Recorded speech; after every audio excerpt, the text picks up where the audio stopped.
नमस्ते। Welcome to being वकील। आज हम देखते हैं कि एमएसएमई 45 डेज का रूल एग्जैक्टली क्या है। सो हमारे इंडिया में अंडर एमएसएमई एक्ट वहां पे एक रूल है जिसे कहते हैं MSME 45 days payment rule. Now this rule applies to all micro and small enterprises जिसे हम कहते हैं एसएमईज और MSMEs. So basically, if you are a small business and you sell stuff or provide services to someone, they have to pay you within 45 days. जब भी आप कोई वस्तु या फिर सर्विस सामने वाले को देते हो तब उन्हें आपको जो भी आपका पेमेंट है 45 डेज के अंदर आपको करना जरूरी है। नाउ इसके पीछे व्हाई दिस 45 डेज रूल। तो सबसे पहला है कि to help out small businesses by making sure कि उन्हें टाइमली पेमेंट मिले। हमारे यहाँ पे डेट या फिर बैड डेट्स का बहुत सिलसिला लंबे अरसों तक चलता है। तो ये जो भी है बैड डेट्स या फिर डेट रिकवरी, इसे हटाने के लिए 45 डेज का रूल्स उन्होंने बनाया है। एंड अनदर इज कि ये जो रूल है एक एश्योरिटी है सारे एमएसएमईज को, सारे छोटे या फिर माइक्रो या फिर स्मॉल बिजनेस ओनर्स को कि उन्हें रीजनेबल टाइम फ्रेम के अंदर ही उनका जो भी पेमेंट ड्यू है वो मिले। तो अभी एक छोटा सा ब्रेकडाउन या फिर छोटे से स्नैपशॉट्स अभी मैं आपको बताती हूँ। सो जब भी कोई सप्लायर कोई भी गुड्स या सर्विसेज बेचता है, then they need to agree in writing on when the payment will be made.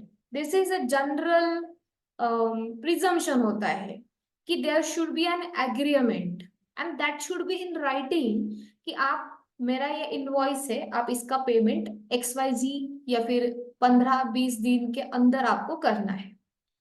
सो यहाँ पे आते हैं 45 डेज का कंसेप्ट, बिकॉज लॉ वैसे कहता है। सो ये 45 डेज का जो भी है काउंटडाउन ये स्टार्ट होता है from the date of goods और services are delivered. This is under MSME act. ठीक है, तो तीसरा पॉइंट है if there is no specific agreement between the supplier and the buyer about the payment terms and condition, तो जाहिर सी बात है कि उसमें एक कंसेप्ट आता है एमएसएमई एक्ट में जिसे कहते हैं अपॉइंटेड डे। तो अपॉइंटेड डे क्या होता है? जिस दिन आपको गुड्स और सर्विसेज डिलीवर्ड होती है उस दिन से लेके 15वां दिन जो होता है 15th डे, तो वो आता है अपॉइंटेड डे। तो आपको अगर if your terms and conditions are silent, if there is no such specific agreement between the supplier and the buyer, then वहां पे जो टाइम पीरियड आता है वो होता है 15 दिन का। ठीक है, तो अब यहाँ पे इसे और आसान करने के लिए मैंने 3 डिफरेंट सिचुएशंस यहाँ पे एक्सप्लेन की है। The first part is no agreement between supplier and buyer. So if there is no specific agreement on when the payment should be made, तब उस टाइम बायर ने 15 दिन के अंदर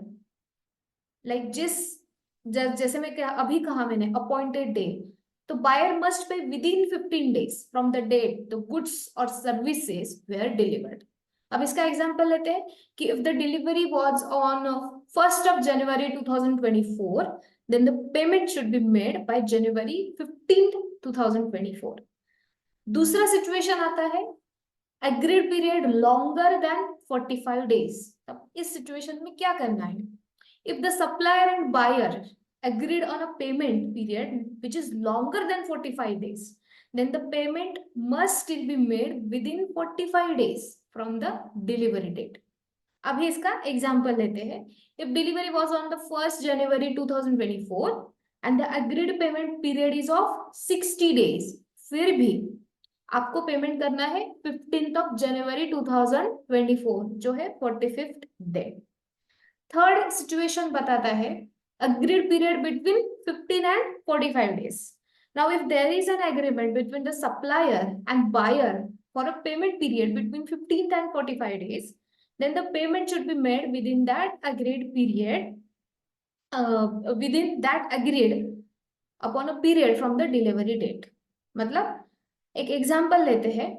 if delivery was on the 1st January 2024 और agreed payment period is of 30 days, जो आता है in between 15 तक 45 days, then the payment should be made by 31st January 2024. ठीक है. अब सपोज ये पेमेंट जो भी 45 डेज का टाइम फ्रेम है in all 3 situations, now what will happen if payment is not made according to the MSME 45 days rule? तो इसमें जाहिर सी बात है, जिसे भी आपको पेमेंट देना है या फिर आपको जिसी से पेमेंट आना है, then you have a right to claim additional or penalized interest on the overdue amount. So this interest, ये जो होता है इसका एक पर्टिकुलर अमाउंट होता है which is set at 3 times the bank rate notified by RBI from time to time. So यहाँ पे कंपाउंडिंग इंटरेस्ट होता है, meaning it keeps adding up at monthly intervals until the payment is made और actually realized. So in short, the longer the payment is delayed, the more interest the buyer will owe to the supplier. So this was the rule of 45 days जो follow करते हैं बहुत सारे MSMEs. अगर आपको इस payment से relate कुछ भी शंका या फिर कोई भी इश्यूज आप फेस कर रहे हो, then feel free to connect with Being Vakil. Thank you.